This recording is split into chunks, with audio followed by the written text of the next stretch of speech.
আজকে আমরা গিয়েছিলাম জেএফকে এয়ারপোর্টে আমাদের সম্মানিত নায়েবে আমির ডাক্তার আব্দুল্লাহ মোহাম্মদ তাহের ভাইকে রিসিভ করার জন্য। তো সেখানে যাওয়ার পর আমরা আজকে দুপুর 12টার দিকে আমরা গিয়েছিলাম এখানে। তো যাওয়ার পরে আমরা এক সময় বেলা 3টার দিকে আমাদেরকে বলা হলো যে ওনারা ভিআইপি প্রটোকলে ওনারা চলে গেছেন। তো আমরা সবাই চলে আসছি। হঠাৎ 15 মিনিট পরে আবার ফোন আসলো যে না, ওনারা সবাই একসাথে বের হবেন রেগুলার লাইন দিয়ে। ডাক্তার আব্দুল মোহাম্মদ তাহের ভাই, মির্জা ফখরুল ইসলাম আলমগীর সাহেব এবং আক্তার হোসেন এবং তাসিম জারা, ওরা বের হবে। তো আমরা কি করলাম, ব্যাক করে আবার চলে আসলাম এয়ারপোর্টে, কারণ মির্জা ফখরুল ইসলাম আলমগীর সাহেবের পাসপোর্টে একটু সমস্যা হয়েছিল, এইটা আমরা জেনেছিলাম আর কি। সেই জন্য ওনার একটু দেরি হওয়ার কারণে রেগুলার লাইন দিয়ে বের হচ্ছেন। তো আমরা চলে গেলাম আমাদের দেশকে রিসিভ করার জন্য। তো একটা সময় পরে ওনারা বের হয়ে আসলেন সবাই। তো সবাই বের হওয়ার পরে আমরা সামনে এগোচ্ছিলাম। তো এক সময় আমিও সামনে ছিলাম। তো সামনে থাকার কারণে আমি ওই একটু আগে এগিয়েছিলাম। তো এগোনোর কারণে আমি মোটামুটি চলে গিয়েছিলাম মির্জা ফখরুল সাহেবের কাছেই। তো এখানে ওনারা ফলো করতেছিলেন আমাদের কনসুলেট জেনারেলের যা অফিসাররা আসছিলেন ওনাদেরকে ফলো করছিলেন। তো উনি একা কনসুলেট জেনারেল থেকে একজন দেখছি, এরপরে আরও 2-1জন থাকতে পারে, ওদের চিনি নাই, কিন্তু একজনকে আমি চিনছি।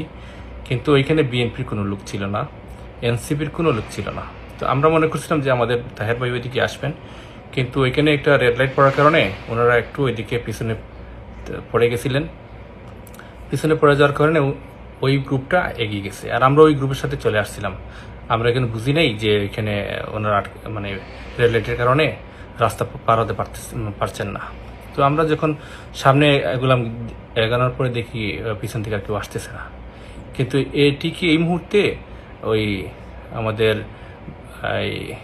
যারা আজকের এই সমস্যাটা শুরু করছিল, এই আওয়ামী লীগের যারা কুচক্রী মহল যাদেরকে বলা হয়, যারা শুরু করছিল, ওরা মির্জা ফখরুল সাহেবকে গালাগালি করতেছিল, এরপর আক্তারকে গালাগালি করতেছে, এরপরে পায়ে লাথি মারতেছে, অনেক কিছু করতেছিল। তাসিম জারাকে ওরা ধাক্কাধাক্কি করছিল হালকা হালকা, বেশি করে নাই প্রথম অবস্থায়। আমি বুঝি নির্মাণের শিল্প, সালাম স্টিল বোঝে ডিউরেবিলিটি, সালাম স্টিল মোস্ট ডিউরেবল স্টিল। পরে আমরা সামনে গিয়ে দেখি যে ওদের অবস্থা বেশি ভালো না। আমরা সাবেক শিবির 5 জন ছিলাম, ওইখানে 5 জনই আমরা ছিলাম।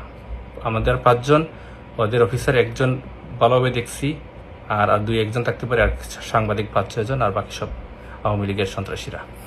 তো যখন ওরা সামনে গেল, এবার দেখতেছি ওদের আক্তার হোসেনের উপরে ডিম নিক্ষেপ করতেছে। তখন আমি যতটুকু পারছি আমার সাধ্যকুলায়, আমাদের মেহমান ওরা, জুলাইয়ের যোদ্ধা ওরা, ওদেরকে সেভ করার জন্য আমরা সর্বোচ্চ চেষ্টা করেছি। তো মোটামুটি অনেক সময় দেখা গেছে যে ওরা পিছন দিক থেকে লাথি মারছে আক্তার হোসেনের পায়ে, তো অনেকটা আমি সেভ করছি। এরপরে লাস্ট পর্যায়ে এক সময় দেখা যাচ্ছে যে আমি পড়ে যাচ্ছিলাম, ওইখানে একজন আওয়ামী লীগের সন্ত্রাসী খুব জোরে লাথিটা মারছিল, অনেক জোরে। তো ওইটা আমি প্রোটেক্ট করার জন্য একটু পড়ে গেছিলাম, আক্তার হোসেনের সাথে শরীরে পড়ে নাই। তো শেষ পর্যন্ত আমি যতটুকু পারছি গাড়িতে তুলে লাগেজ টাগেজ তুলে দিয়ে বিদায় দিয়ে আসছি। তো বিদায় দেওয়ার আগ পর্যন্ত ওরা এই গাড়ির সামনে শুয়ে পড়ছিল, বিভিন্ন ঝামেলা করছিল। তো পুলিশ কাছে ছিল, কিছু করে নাই। তো এইখানে আমাদের একটা কোয়েশ্চন ছিল যে বিএনপির একজন এত বড় দায়িত্বশীল পর্যায়ে নেতা আসছেন, কিন্তু একজন বিএনপির লোক ছিল না ওইখানে, এরপরে এনসিপির কোনো লোক ছিল না। আমরা এই 5 জনই ছিলাম। আমি, এরপরে আমাদের সাদাল ভার্সিটির এলাকার একটা ভার্সিটি এলাকার সাবেক সভাপতি মারুফ ভাই ছিল, আরও 3 জন ভাই ছিলেন আমাদের। তো ওই ভাইগুলো আমরা ওনাদেরকে প্রোটেক্ট করে নিয়ে গেছি, মির্জা ফখরুল ইসলাম আলমগীর সহ সবাইকে প্রোটেক্ট। আমার মারুফ ভাই আর মির্জা সাহেবকে এগিয়ে নিয়ে গেছে, আর আমি এই আক্তার হোসেনকে আমি এগিয়ে নিয়ে দিয়ে আসছি। তো এইটা আসলে আমাদের জন্য অনেক দুর্ভাগ্যের বিষয়, কারণ এই এলাকায় যত লোক ছিল এয়ারপোর্টে সবাই কিন্তু ওটা উপলক্ষণ করতেছিল দাঁড়িয়ে দাঁড়িয়ে, আমাদের জন্য অনেক লজ্জার ছিল। তো এটা আসলে একটা ভিন দেশে গিয়ে এরকম আচরণ আসলে ঠিক হয় নাই।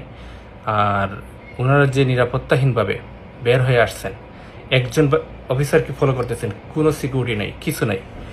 তো এটাও ওনাদের আসলে ঠিক হয় না। কিন্তু আমাদের সংগঠনের যারা বাইরা ছিল সবাই আমাদের তাহার ভাইকে নিয়ে ওনারা বের হয়ে গেছে। কিন্তু আমরা ওইখানে ওনাদেরকে দেখে আমরা আসলে ইয়ে করতে পারি নাই, যে ওনাদেরকে এরকম রেখে আমরা যেতে পারি নাই। আমরা তাহার ভাইয়ের সাথেই ছিলাম, কিন্তু ওদের এই অবস্থা দেখে আমি ছিলাম আক্তার সাহেবের সাথে, ওনারা ছিল মারুফ ভাই ছিল ইয়ের সাথে, মির্জা ফখরুল সাহেবের সাথে। তো আমরা যতটুকু পারছি আমাদের সাধ্য মতো আমরা হেল্প করছি।